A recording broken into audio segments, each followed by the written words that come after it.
Hello there. Be in no doubt, our nation stands on the edge of a precipice.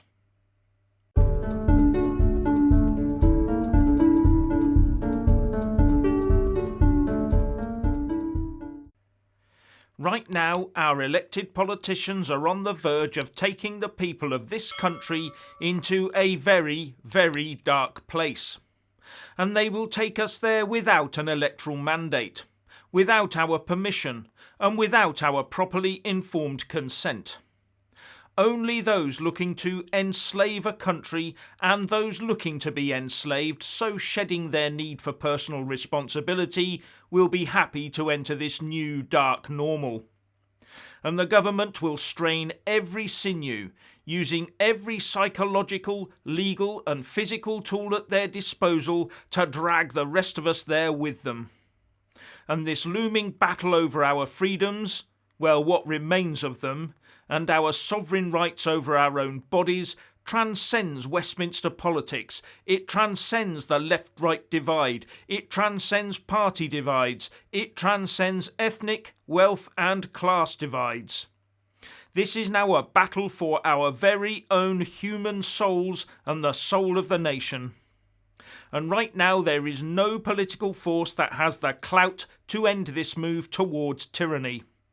Apart from a Conservative and Unionist government that's completely lost its way, all we have is a Labour Party that would be far more stringent in its legislation and enforcement of restrictions over us than the Tories have ever been. In fact, the latest news is that according to Guido Fawkes, the Labour First Minister for Wales, Mark Drakeford, demanded a UK-wide full lockdown over Christmas and New Year during a phone call with Michael Gove and his opposite numbers in Scotland and Northern Ireland. And as for the likes of the SNP, the Lib Dems, the Greens and Plaid, they would all just copy and paste the Brussels rule books and impose on us whatever the Eurocrats did over there. While in Northern Ireland, being stuck in the single market ensures they follow the EU line. And with the EU Commission President Ursula von der Leyen singing from the same national conversation hymn sheet as Boris Johnson is, then I see no salvation from that quarter either. Apart from that, there are now just splintered groups, each vying for a small share of the vote, many of them just pressure groups, intent on harassing the big parties into line, but with no hope of ever really replacing them under the first-past-the-post two-party state system. Barring a monumental political upheaval, we are stuck with the two parties that are now dragging us down this path.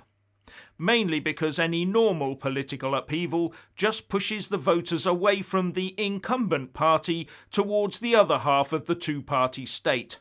Red on blue on red on blue ad infinitum. Just look at the polls these days.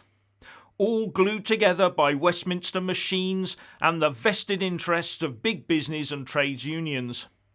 And the threat to our individual freedoms that is emerging has the potential to tear countries, communities and families apart. In fact, I fear it will do just that. Right across the world, from Australia to Austria, from the US to the UK, governments are now busily separating the compliant from the non-compliant in anticipation of punishing the latter into compliance. This division will be worse than Brexit, worse than any indie ref, worse than any divide we've known for generations. The lights are not just going out across Europe, as Sir Edward Grey said before the start of the First World War. No, they're going out across the globe. But this time it's not nation versus nation. No, this time it's our very own governments that are hell-bent on carrot and sticking those they govern into this dystopian new normal. And ours is led by a Prime Minister that back in 2004 said that ID cards in the UK would be a tyranny and an oppression. But right now he wants a national conversation on whether citizens should be forced to accept medical interventions and inevitably also be forced to carry papers to prove they have done so. And on the opposition benches, all I see is a bunch of no-hopers that I believe would have made this move months ago. We'd already be there with them in charge. But there's another dimension here. Many people are worried that if we get rid of Boris or even dislodge the Tories, then we'd end up either with a new Tory Prime Minister who would be more likely to go down this dark route more quickly while being weak on Europe and irregular migration, or worse, end up with a hard red government accelerating our progress while opening the borders and agreeing to Brussels control in some form or another. The words devil and deep blue sea or rock and hard place spring to mind. And I have to say there are very few, if any, politicians in the Commons right now that I would trust with my personal freedoms. Because they've spent the last 18 months happily legislating them away with nary a murmur. They've gone from voting for 3 weeks to flatten the curve to 3 weeks just in case. They will, next week, vote to affirm these rules recently imposed on the people of England, despite a reported record number of rebel Tory MPs who vow to vote against them. Rules that could still be in force in the new year. In fact, I would be extremely surprised if they weren't still in place in the new year, whatever the latest data says. Kept in place just in case. And I have no doubt MPs and Lords will queue up in the aye and content lobbies to either extend or replace the Coronavirus Act prior to it expiring on the 24th of March. Apart from a few rebels, that is. Just you watch them. Because without that, the whole thing judders to a halt. And they won't let it. Whatever the true data tells them, they'll keep this alive, all just in case. The just in case or just to be sure concepts will now be wheeled out constantly. There is no end to this.